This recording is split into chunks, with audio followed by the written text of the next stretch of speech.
তুই কোনে যাচ্ছিস? মাথায় ডিম আছে, আঠে যাচ্ছি ডিম বেচতি। তুই দেখ বলদ, তুই ডিম বেশি ভারইনি। হ্যাঁ, আমি একলা বলদ, তুইও তো কম বলদ না। আচ্ছা, কদি আমার মাথায় কি আছে যদি কতি পারিস ওহিনতে তোরে দুটি ডিম দেবো। একটু সহজ করে দে।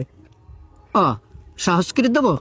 আমার মাথায় যা আছে তার রং সাদা, আর ওই ভিতরের কুসুম হলুদ হতে পারে, আবার দুই একটা লাল হতে পারে। আর কব না করলে তুই বুঝিয়ে ফেলাই দিবি নি।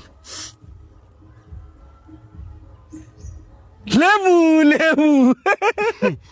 নাই কইছি না তুই একটা বলদ, আমার মাথায় ডিম। ইস রে, আমি একবার ভাবছিলাম তোর মাথায় ডিম।